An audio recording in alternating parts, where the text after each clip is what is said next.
There are 6 different styles of leadership that Daniel Goleman outlines, right? So you look at the commanding style, which is the most, kind of command and conquer style. Look at pace setting style. It's the most common startup style, which is like, go, go, go. I'm going to run as fast as I can. You run with me. Then there's the coaching style where I'm going to coach you and I'm going to teach you. There's the affiliative relationship based style. There's the visionary style, which is like, I'm going to paint a big vision and I'm going to take us there.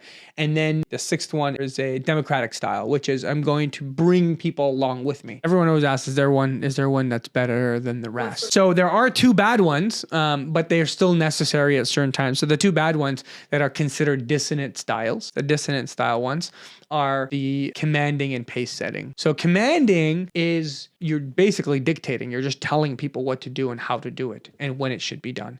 And over time, that really takes away from people's agency. And that's why people are demotivated, because they're actually unengaged, because they're just waiting. They're just ticket takers. Just waiting for orders. And commanding is necessary in an emergency situation. I don't want a democratic leader that was a firefighter who walks into a burning building. All right, guys, what room should we go in first? Let's take a vote, right? Like, no, I want a commanding leader. So commanding comes from emergency situations. It comes from military, but it's considered a dissonant style if used regularly. It is great for emergencies. The other dissonance is called pace setter. Most common one for startup founders is pace setter. Pace setter is I'm brilliant, and because I'm brilliant, I can work really hard. And because I can work really hard, everyone's going to work really hard with me and we're going to run, because you got to lead by example. You're going to do that at first and you're going to want people to run, and they are going to run with you. But then pace setter style after 3 months feels like, well, everything's on fire. So where should I actually prioritize? So those are considered dissonant styles. So then you have the other resonant styles.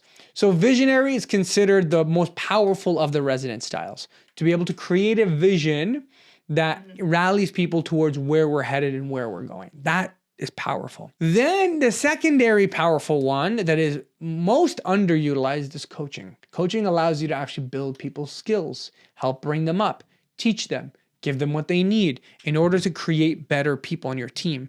And the highest performing teams have really strong peer-to-peer coaching. So they're not dealing with just like manager to employee coaching, but there's peer-to-peer coaching. They learn from each other, they make each other better, they actually improve each other. Which style is the best? So if you were to isolate the styles, the style that seems to marginally do better than the rest is visionary. The style that seems to be underutilized is coaching. The best style is situational. So the best style is looking at all the styles like golf clubs.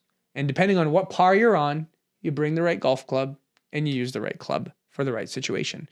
Based on your situation, based on the people you're dealing with, based on the context, all of that.